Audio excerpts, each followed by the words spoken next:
Hello viewers, বিনোদন জগতের সব খবর নিয়ে আপনাদের সঙ্গে এই মুহূর্তে রয়েছি আমি রিপোর্টার মিলা।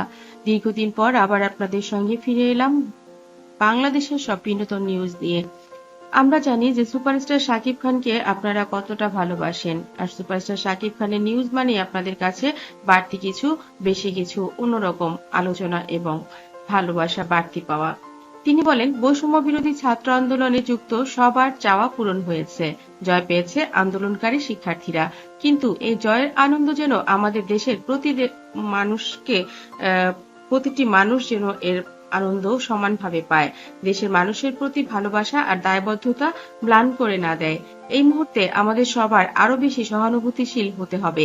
মনে রাখতে হবে সবার আগে দেশ, দেশের মানুষ, দেশের ভাবমূর্তি এবং দেশের সম্পদ। জাতি, ধর্ম, বর্ণ নির্বিশেষে দেশের সব মানুষ যেন নিরাপদ থাকে এবং দেশের সম্পদ সুরক্ষিত থাকে। আসুন আমরা সেই চেষ্টা চালিয়ে যাই। এটা আমাদের নৈতিক, সামাজিক এবং রাষ্ট্রীয় দায়িত্ব।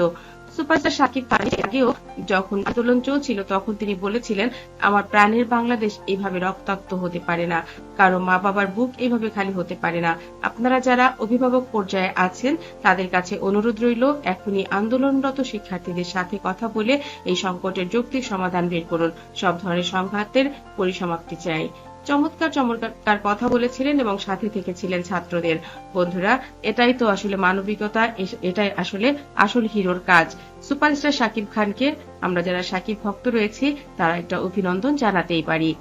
তার পরবর্তীতে তিনি এখন নতুন করে কাজে যোগ দিয়েছেন এবং খুব শীঘ্রই তুফান 2 এর কাজ শুরু হবে।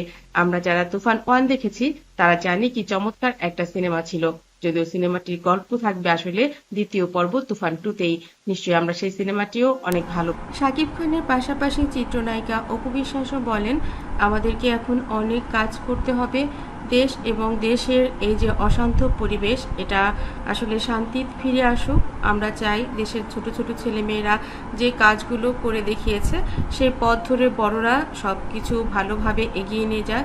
মানুষ, যে সমস্ত লোভী মানুষ আছে তাদের একটু সাইডে রেখে যারা আসলেই মানবিক মানুষ তাদেরকে ফ্রন্ট লাইনে এনে কাজের পরিধি বাড়াতে হবে।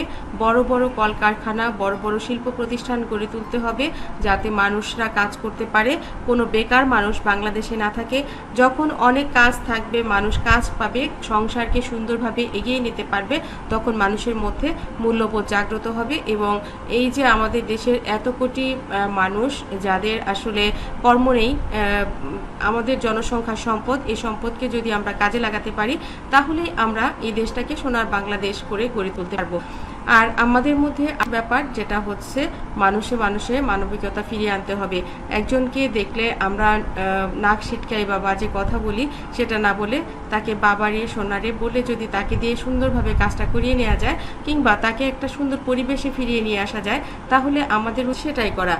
সুপারস্টার শাকিব খান বলেন, সমাজকে আমরা গড়ে দেই সিনেমার মাধ্যমে এবং সেই সমস্ত ভালো ভালো সিনেমাই আসলে আসা উচিত এবং দেশটাকে নিয়ে যা ঘটলো এটা নিয়েও একটা ভালো সিনেমা হতে পারে। নিশ্চয়ই কোনো স্ক্রিপ্ট কেউ লিখছেন খুব ভালোভাবে, সেই সিনেমাটাতেও আমি এবং অপু কাজ করতে চাই। বন্ধুরা, এই ভিডিওটি আপনাদের কাছে কেমন লেগেছে অবশ্যই কমেন্ট করতে ভুলবেন না।